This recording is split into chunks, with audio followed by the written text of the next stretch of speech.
Zdravím vás. Pokud chcete pěstovat rajčata v roce 2026 chytře, tak byste měli zbystřit. Většina lidí dneska kupuje hybridní odrůdy. Mají sice vysoký výnos, ale má to jeden háček, nemůžeš si z nich dlouhodobě uchovávat vlastní semena. A přesně proto dneska řešíme nehybridní, tedy takzvané staré nebo otevřeně opylované odrůdy.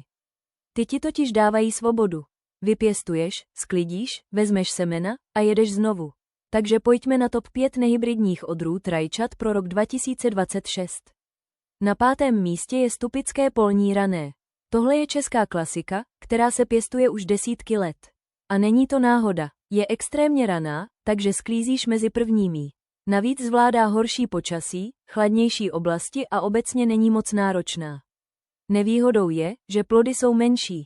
Ale pokud chceš jistotu úrody, tohle je jedna z nejlepších voleb vůbec. Na 4. místě máme San Marzano. Tohle rajče zná celý svět. Pochází z Itálie a je doslova dělané na omáčky. Má pevnou dužinu, málo vody a minimum semínek. To znamená intenzivní chuť. Pokud plánuješ dělat domácí kečupy, protlaky nebo sušená rajčata, tohle je jasná volba. Jen počítej s tím, že potřebuje teplo a dobré podmínky. 3. místo patří Black Cream. Tahle odrůda tě zaujme už na první pohled. Tmavě červená až do černá, často s nazelenalými tóny. Ale to hlavní je chuť. Je výrazná, lehce nasládlá, s takovým kouřovým nádechem.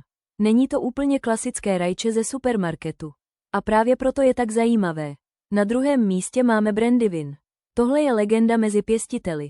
Velké, masité plody, často nepravidelného tvaru. Ale chuťově, naprostá špička. Nevýhoda je nižší výnos a trochu vyšší náročnost na pěstování. Takže pokud chceš maximalizovat produkci, není to ideální. Ale pokud chceš kvalitu a chuť, tohle je top. A teď 1. místo. Cherokee Purple. Jedna z nejlépe hodnocených odrůd na světě. Kombinuje všechno, skvělou chuť, zajímavou barvu, solidní výnos a dobrou odolnost. Plody jsou tmavé, šťavnaté a mají bohatou, komplexní chuť.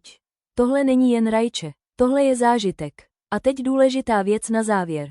Nehybridní odrůdy nejsou jen o nostalgii. Jsou o kontrole, o nezávislosti, o tom, že nejsi závislý na tom, co si každý rok koupíš. Můžeš si budovat vlastní linii rostlin, které se postupně přizpůsobí tvé půdě a podmínkám. A to je obrovská výhoda, kterou většina lidí úplně ignoruje. Pokud tě zajímá pěstování, soběstačnost nebo třeba i to, jak na tom vydělávat, dej odběr. A napiš dolů do komentářů, jakou odrůdu rajčat pěstuješ ty.